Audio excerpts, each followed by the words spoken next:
Lo Stiglia Treviso, prima era una ferrovia dismessa, adesso è diventata una ciclovia, una pista ciclabile.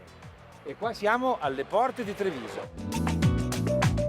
Qui c'è l'Oasi di Cervara, Erminio, il direttore dell'Oasi. un pezzo di natura che resiste in uno dei territori più antropizzati. Siamo vicini a Treviso. Sì, a 10 km dalla città di Treviso, praticamente alle porte della città. Ecco, 25 ettari Sì, di terra comunale, sì.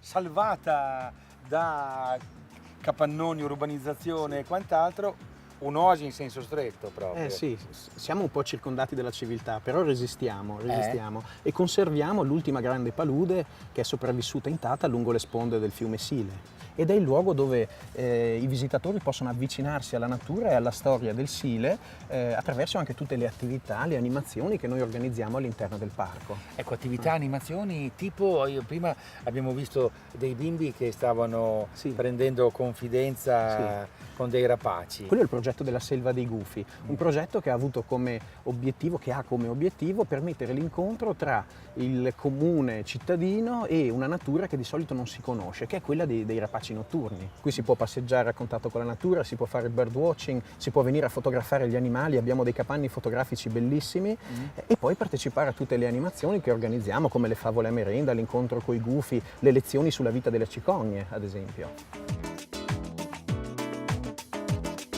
Erminio, quello è il vecchio mulino con le pale che vanno con la corrente. Esatto, quello è il mulino di Cervara che risale al 1300 e che è stato oggetto di restauro una ventina d'anni fa e oggi è ancora in grado di macinare nuovamente. È l'ultimo vecchio mulino rimasto lungo le sponde del Sile. Immagino che con i bimbi ci fate un sacco di attività, qua c'è da raccontare tutto, l'energia rinnovabile, Certo. la storia del chicco di grano, la farina, bello. Sì, infatti facciamo lezioni, facciamo anche i laboratori didattici direttamente all'interno del mulino.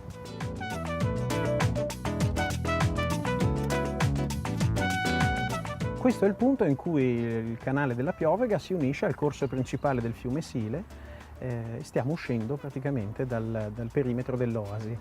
E quello sopra di noi, dicevi, è un ponte particolare? Sì, questo è un ponte Bailey che è stato messo a disposizione dalle forze armate e che dà di nuovo vita a questo sito che era stato bombardato durante la Seconda Guerra Mondiale. E adesso ci passano invece i ciclisti, perché qui passa una pista ciclabile importantissima, che è appunto la Ostiglia Treviso, o Treviso Ostiglia che si voglia. Però quando uno come me è proprio disadattato all'ambiente naturale va incontro a delle sorprese. Erminio sta remando a tutto spiano perché sono troppo pesante e ho fatto allagare la barca. O arriviamo entro pochi secondi o andiamo sott'acqua. Ce l'abbiamo fatta? Siamo tornati?